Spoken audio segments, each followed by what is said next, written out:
A paz do Senhor, amados. Vídeo 5 sobre o dízimo, né?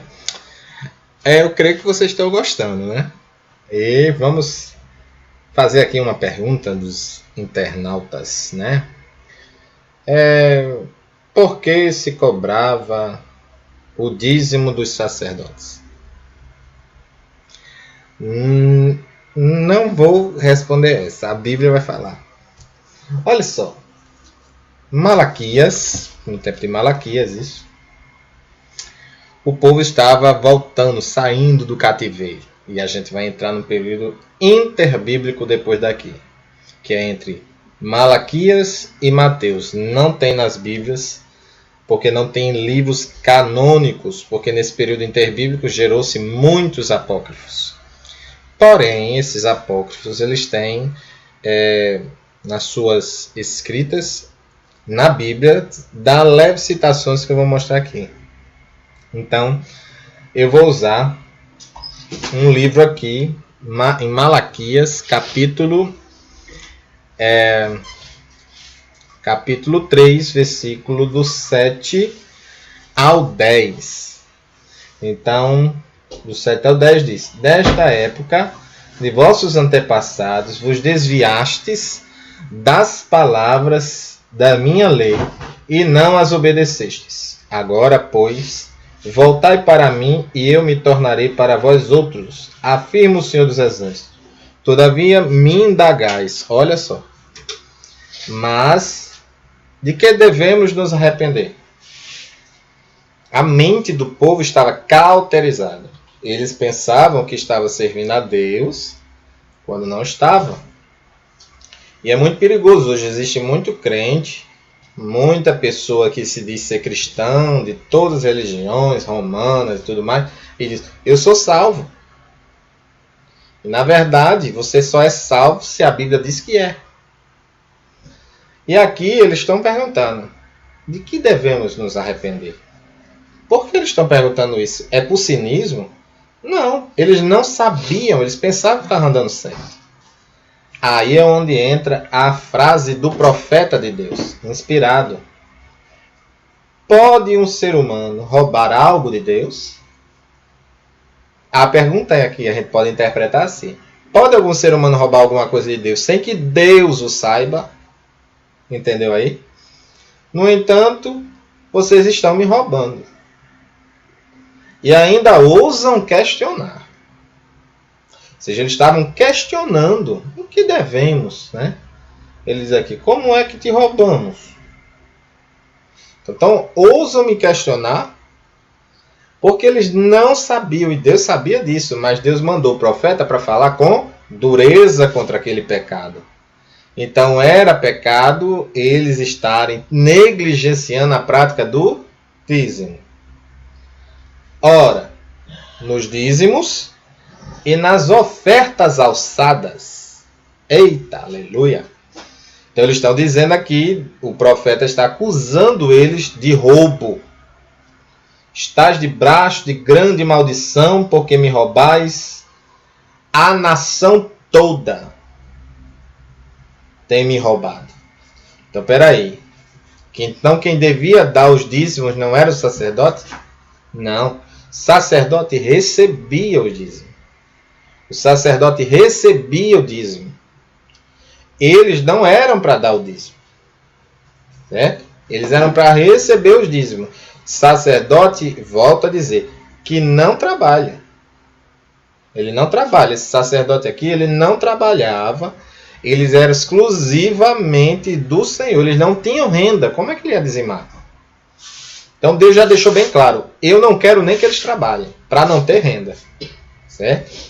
Então, muitas das coisas que a gente faz por causa que a gente não está sabendo. Então, essa pergunta não tem pé nem cabeça. Como é que está cobrando de sacerdote? Não. Quem estava roubando era a nação toda. Não era só uma pessoa ou duas. Era a nação toda que estava roubando Deus. Trazer, portanto, olha a ordem. Trazei, traga. É uma ordem. Todos os dízimos ao depósito do templo, a fim de que ali haja mantimento, alimento na minha casa. E provai nisto, assegura o Senhor dos Exércitos, e provai com vossos próprios olhos, e se não abrirei as comportas do céu, olha a bênção do dízimo, e se não derramarei sobre vós tantas bênçãos, que nem conseguireis guardá-las todas. Eu, pessoalmente, desfruto de muita bênção do dízimo, certo? Mas, normalmente, essas perguntas surgem porque tem munheca, mão de vaca, certo? Amarrado, né? Controlado só no dinheiro de Deus, né? E aí vem eles com essas perguntas aqui. Por quê? Porque se estavam cobrando sacerdote, o dízimo não tem pé nem cabeça. Porque desde lá do primeiro vídeo a gente está vendo que Deus já ordenou a levita.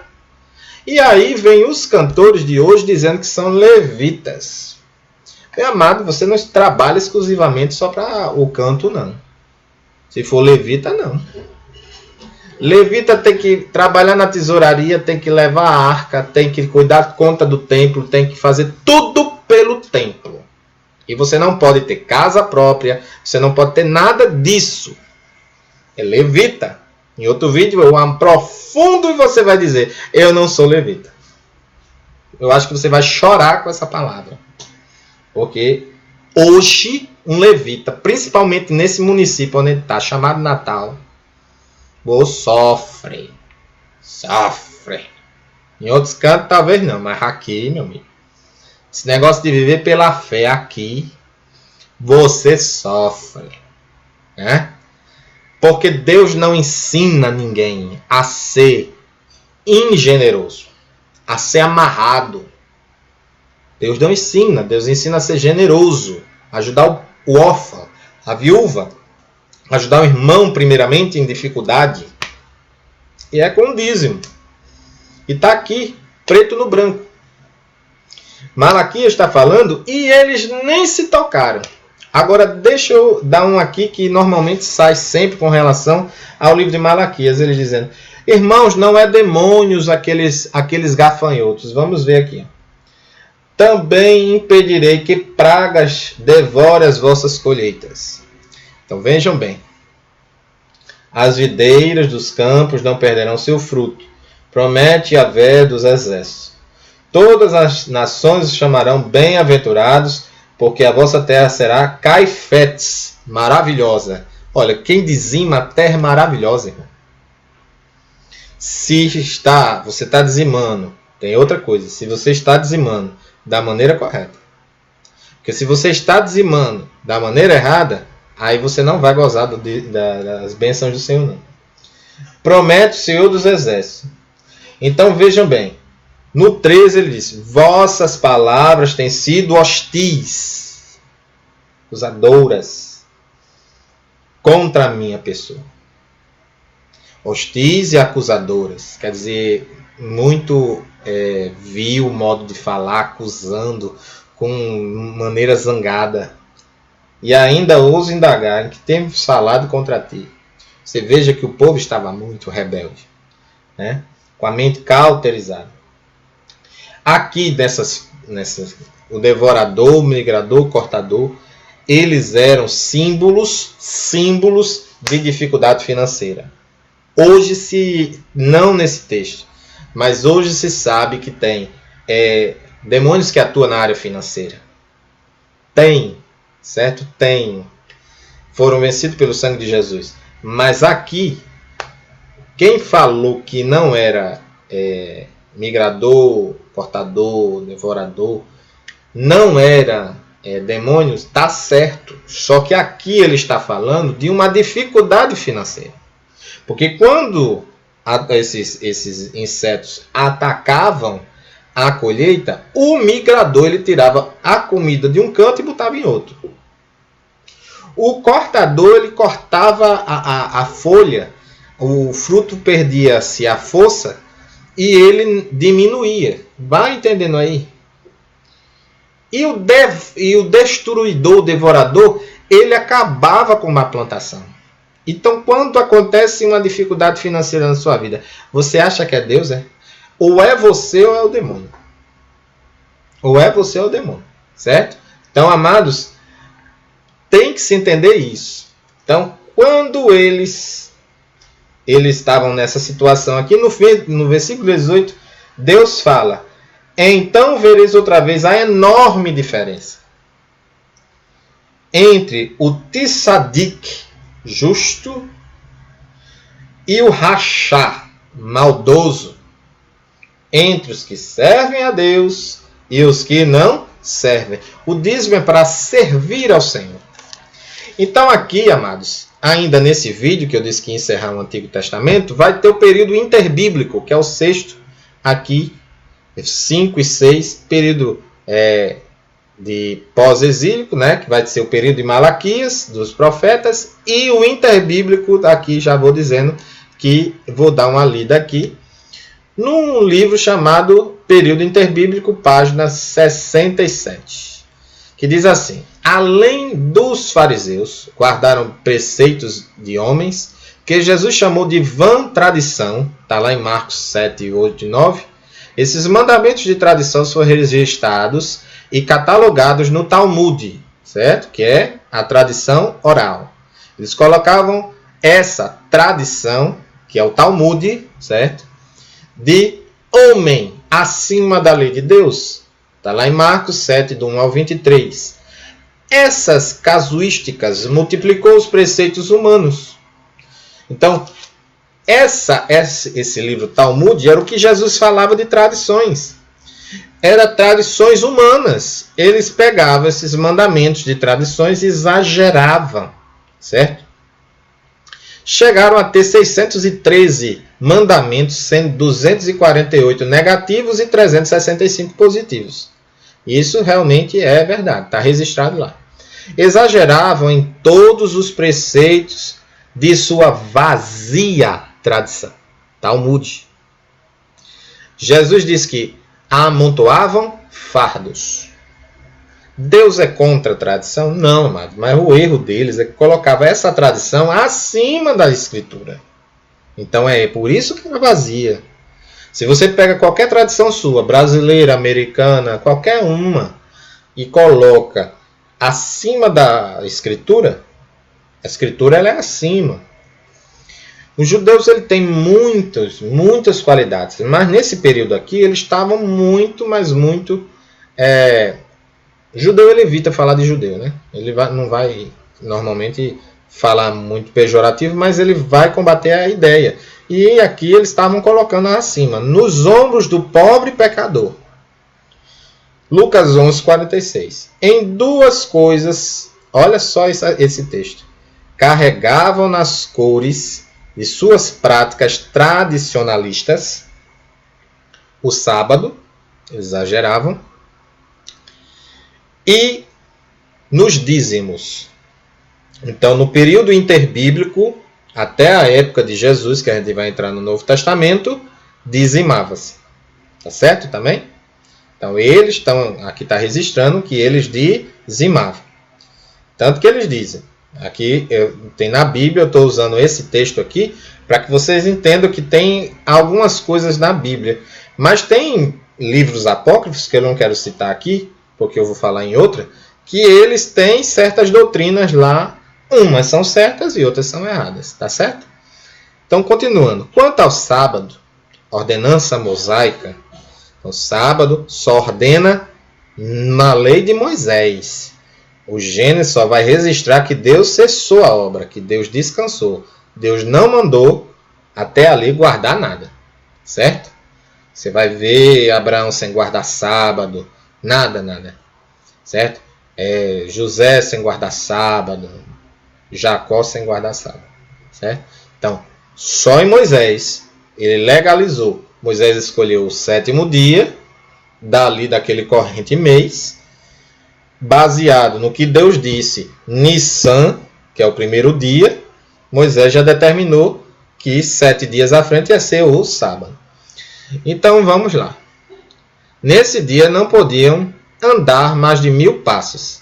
É chamada a jornada de um sábado. Então, eles tinham que contar os passos. Você está entendendo como era fanática esse daí?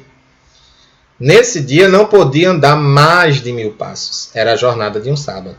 Não podiam transportar um figo seco, nem mesmo um lenço. Então esses exageros aqui não estão no Antigo Testamento sobre a guarda do sábado. Certo? Não comiam ovo, temendo que houvesse sido posto num sábado. Está vendo aí? Se o ovo fosse posto no sábado, ele tinha que descansar. Então eles não comiam ovo. Então se tivesse dúvida sobre o ovo, eles não comiam. Tinham 39 princípios proibitivos sobre a guarda do sábado. Só sobre a guarda do sábado. 39 proibitivos. Opuseram-se a Jesus porque ele colheu espigas no sábado. Vocês estão entendendo aí? E também curou enfermos no sábado. A ênfase farisaica dos fariseus, especial, era sobre o dízimo. Então dá-se a entender já que, segundo esse registro, eles guardavam no período interbíblico, onde nós estamos falando aqui. Sobre a guarda do sábado, a ênfase farisaica era o dízimo. Eram minuciosos nessas pequeníssimas coisas. O quê? Olha só nessa prática. Dizimavam de tudo, até o endro, o cominho e a hortelã, que a gente vê isso falando, né? As coisas mais pequeninas. Preletor e escritor sobre o Antigo Testamento afirma: para o fariseu, o dízimo completamente pago era sinal de lealdade a Deus. Então, os fariseus nos dias de Jesus desfrutavam de grande prestígio entre o povo. Todos os consideravam grandes mestres e homens piedosos. Os fariseus eram acreditados junto ao povo, os saduceus junto aos romanos. E aí a gente vai entrar em outra, certo? Então eles eram fanáticos pela lei e pelas purificações. Então, amados, é algo que você deve entender. Que se está registrado na Bíblia, até no período em que Deus ficou em silêncio, que é esse que a gente está falando, interbíblico, que é chamado de 400 anos de silêncio, que Deus ficou calado, de 397 ao ano 6 a.C. Calado em silêncio. Pela ausência das revelações. Porém, tinha escritos, certo? Eles escreveram a lei de Moisés e eles viviam as suas vidas com isso. Só que eles estavam com o tempo dizendo: está frouxo demais, eu não gostei desse folgar. Jesus chegou e afrouxou o sábado, eles dizem lá. E eles dizem que, lá no texto, a acusação deles foi que Jesus violou o sábado. Impossível. Jesus seguiu a lei de Moisés para cumpri-la. Ele tinha que fazer isso. Um judeu que estuda direitinho, ele vai falar isso daí para você. Certo? Embora nossas Bíblias em português venha violava, a palavra violava ali está mal interpretada. Ela é afrouxar. Violava é o que os fariseus estavam acusando de Jesus. Certo? Então era afrouxar. Ou seja, o sábado está folgado demais, ele não segue as 39 leis criadas por nós. Vocês estão entendendo, amado? Por exemplo, tem um escritor famoso, muito conhecido, um grande pregador na história, chamado John Wesley. Ele tinha métodos de orar, mas ele não impunha ninguém, mas dava resultado. Só que ele nunca colocou acima da Escritura, sola a Escritura.